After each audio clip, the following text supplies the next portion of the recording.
Evening, everyone.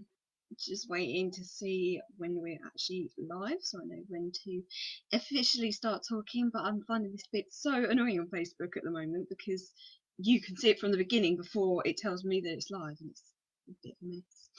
Anyway, I was going to talk to you this evening about creating more challenge for your child, and particularly with getting the top grades. So I found over sort of the 10 years or so that I've been doing private tuition, the kind of makeup of people who come to me has changed actually quite a bit in those 10 years. And when I first started out, I got a lot of, the old grade boundaries, CD borderline students, a lot of them, or, students even further lower down than that, students who are really, really struggling, sort of, didn't really even have sort of the basics of English down. What I find nowadays is I actually tend to get more a different kind of student. It comes to me quite a lot. Students who are actually bright and they're excelling in their other subjects. It's such a common thing now. Oh, they grade nines in science and they're on a grade 9 in maths, but they're a 5 in English. And we don't understand why they're so low in English. So it's a very, very common thing. And obviously from being an English specialist, working with the children, you can start to see sort of recurring patterns, things that they're not quite doing that they need to be doing. English works differently. The trouble is, sometimes students will come at it with the same techniques that they use for maths, and then they can't work out why those techniques aren't working. English just doesn't quite work like that, and it's an amazing subject. Obviously, I love it. I'm going to tell you it's brilliant, but it can also be a little bit frustrating at times because we don't have the same rules and formula in English that we perhaps do in other subjects. So I'm just going to talk you through just a few things about things you can do to help your child get these higher grades in English. So the first one is, obviously I've talked about this before, but not reading widely enough. I've done lives on this before, it doesn't have to be fiction that you read, but they need to be training their minds every day, training their minds to respond to language, to see language, to interpret language, to analyse language. They need to be building those skills in their brain, and reading is the quickest way that they're going to do that. It doesn't have to be fiction, reading the news, going on a reputable news website, BBC News, reading the headlines for a few minutes on there. Just even little things like that. As I said, boys always tend to respond quite well to non-fiction, particularly autobiographies, biographies, anything, but keep them reading. They have to keep using that part of their brain all the time in order to get those top marks. But it also obviously there are things that go deeper than just reading. One of the main things is being too reliant on the teacher first of all, and also on study guides. So these students, they tend to want the answers quite a lot. It's kind of their makeup. Again, they're thinking about the subjects where there's a right or wrong answer. The teacher shows them how to do it. They go away and do it, and they get the right answer. English, unfortunately, it's not so much a one way with that when we get to the top grades. To a certain extent, if to get a grade 5, yeah, teachers can sort of show you, model it, say you do this, this, and this, put this, this, and this in, you'll get a grade 5. You can't do that with grade 9 because grade 9's got to come. It's got to come from within the student, and particularly this interpretations. They've got to find their own interpretations of the text. They've got to take what the teacher gives them and move beyond what the teacher gives them. I shared a technique in the group and on my page the other day about the running dialogue. Running dialogues are a really, really good way to build up interpretive skills. So it's this idea, I haven't got one to hand right now, but you give a statement so the example I used was like Macbeth. You give an example like Macbeth. Macbeth is in control, Macbeth is responsible for his own destiny. And then the other student, but you can do this as the parent as well, will write, why. And the student has to find the specific evidence in the text, give them a quote. The other student will say, yes, but how does this show that he's in control of his actions? The student might give a bit of analysis and be like, well, this word shows this, or this word shows this, or, deep desire shows that it's already deep rooted within him. And then the other student is kind of the devil's advocate. The other person will be like, oh, but what about this quote? Or, but what about Lady Macbeth? Doesn't Lady Macbeth tell him what to do? Doesn't Lady Macbeth actually seriously control him? And then the other student might say, yes, but he'd already thought about murder before he even saw Lady Macbeth, and so on. But it's those discussions and that constant sense of challenging, prove it, Why? What do you think about the text? Who do you think is responsible? Who's responsible for the tragedy of Romeo and Juliet? Do you think Dr. Jekyll is a villain, or was he a victim of society? Do you think that I don't know, do you think that Scrooge was naturally, bad-tempered and evil, or was he a product of society? Was Scrooge a victim of perhaps experiences he'd had as a child? Yes, those are the kind of questions, the kind of discussions that they need to be doing, and you can't just get that out of a revision guide or out of a book. And so you see students, they're just sometimes wedded to the revision guide. They're like, the answers are all in their revision guide. That's why it's a revision guide. But no, not for grade 9. You've got to move away. You've got to do it they've got to do that final stage for themselves. That's like at A level as well, we use a lot of debates in the classroom, get debates going. That's very, very important skills for what they need to do in the exam. The next thing, sort of following on from that, I'd say not revising in the right way. So what I mean by that is, that you students, very bright students, might make reams and reams and reams and reams of notes after notes after notes. But the issue is that they are not actually developing on those notes. They've got so many, but they don't know what they're actually doing with it. They've just written things down, copy things out of revision guides, copy things that the teachers have said, but they don't know why they've written it down really. And also, like, particularly learning quotations. You see this quite a lot when students are learning quotes. They they write down a quote, but they can't actually tell you why. Why do you need to learn that quote for the exam? What question are you expecting that quote might be relevant for? What themes does that quote link to? What devices are being used in that quote that would be really effective? If they can't tell you the answers to those things, then why have they got that quote? They don't need that quote. They can't tell you all those simple things. Another thing then, not practicing the exam questions for their revision time, spending all their revision time on notes after notes after notes, but not actually just sitting down, looking at practice questions, and actually, most importantly, actually doing them. So few students practice the exam before they go in, apart from the mocks that they do in school. But that's not enough. If you really want to train to get the top marks, you've got to be doing more. Students need to be doing practice questions on their own, timing them. They can get you to time them as well. You can leave them, say, right, you've got 50 minutes to do this question on Macbeth. I'll be back in 50 minutes at the end of your exam. And the amount of times as a teacher I've said, I will take it and mark it. I will mark it and give you feedback. And students still don't do it. It's so rare. Students take me up on the offer. And the only student I ever had who did properly took me up on the offer, turned up to lessons every week with a new essay. She got a double A star on English language and English literature. So it shows it does work. If you put in that bit of work, it does pay off. Another example I think of for me is like the difference between my second year exams in English at uni and my third year. I revised just as hard in my third year. I put just as many hours in, but I revised differently, and I definitely revised smarter in my third year. I thought much more carefully about exactly what questions could come up, which text I was going to use. I planned, rather than trying to learn all my texts and not actually learning any of them that well. I really focused in on exactly what I was going to learn.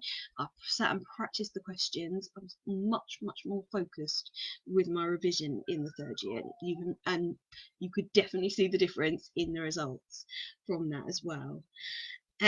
Other things, I'm going to do probably some kind of like workshop or some kind of guidance thing on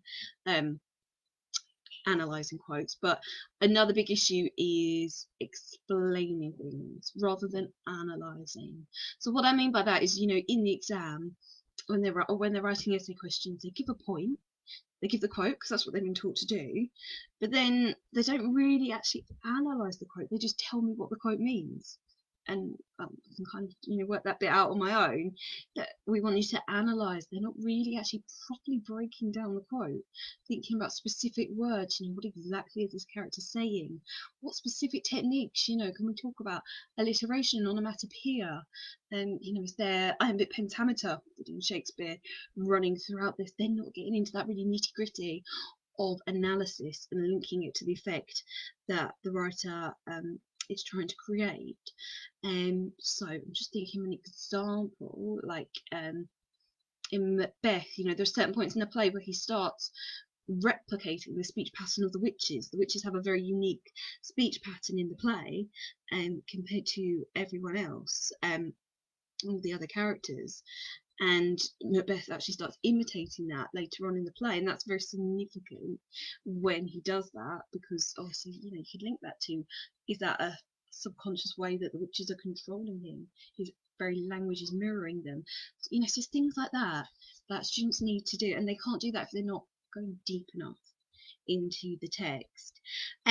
Also, too much focus on just individual words, not enough focus on form and structure.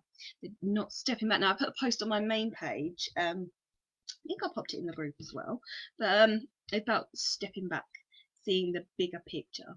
So that's what you need to do in the exam to get those top marks, as well as analysing brilliantly, in-depth, perceptively, evaluating. Step back, look at it all in context. So a student might have given me, a lovely analysis of Macbeth's soliloquy.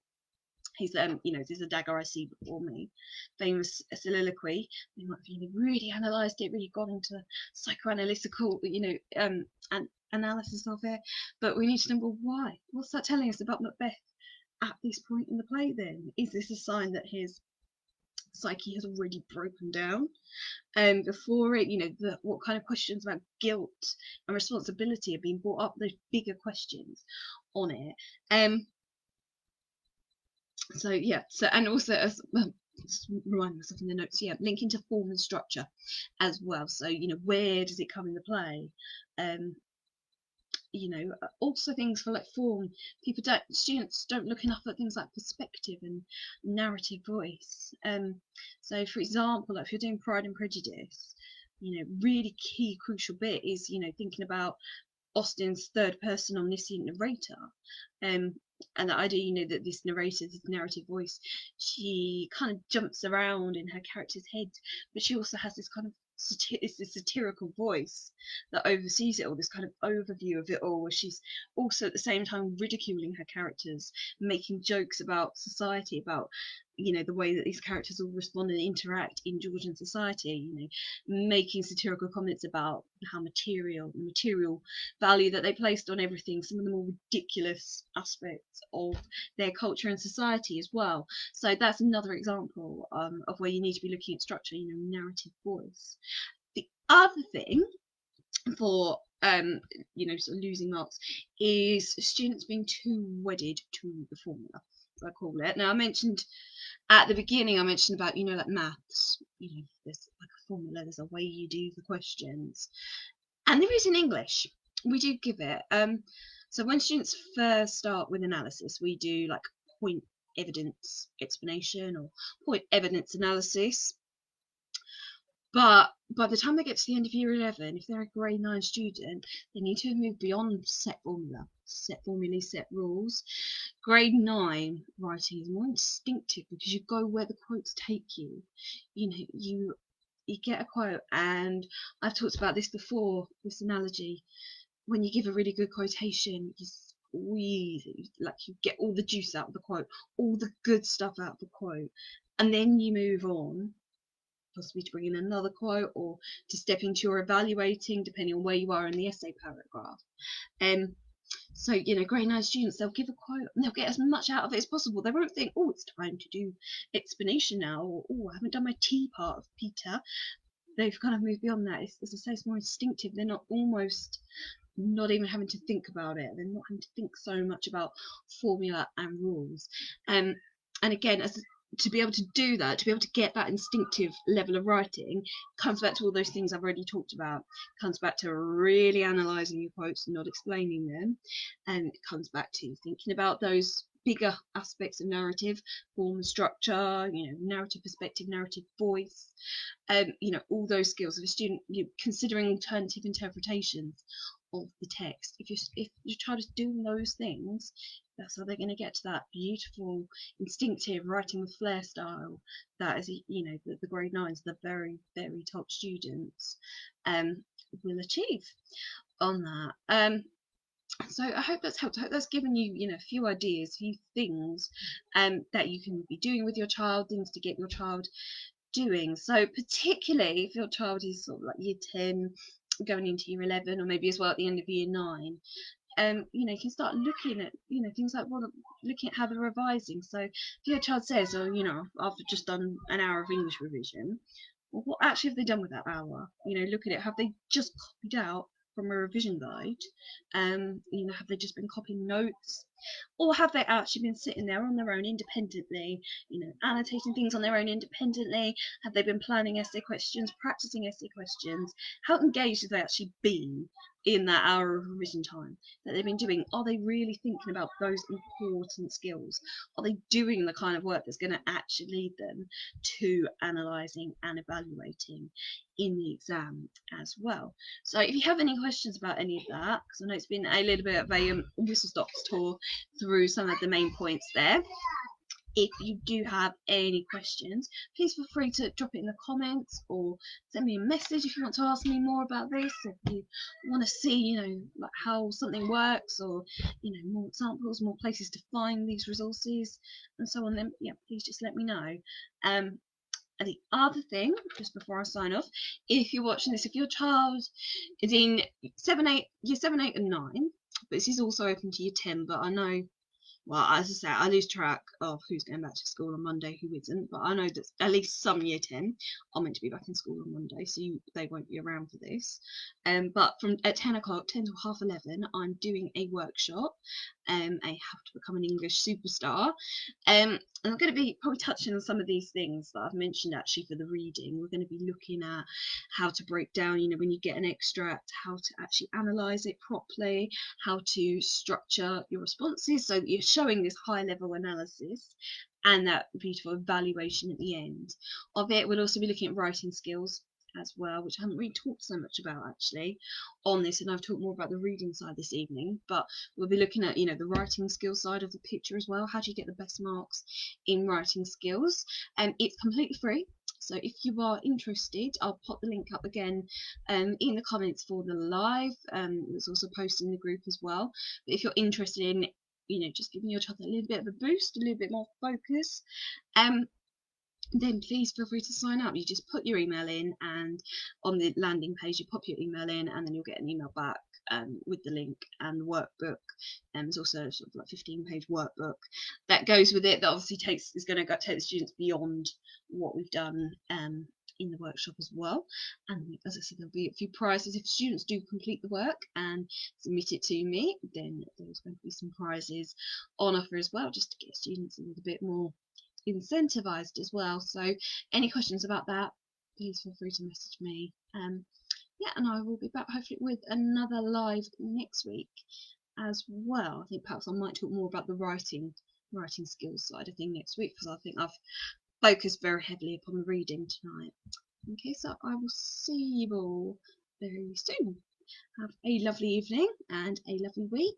And don't forget, reading the workshop, How to Become an English Superstar workshop, Monday, 10 o'clock. Okay, bye bye everyone for now. Have a good night. Bye.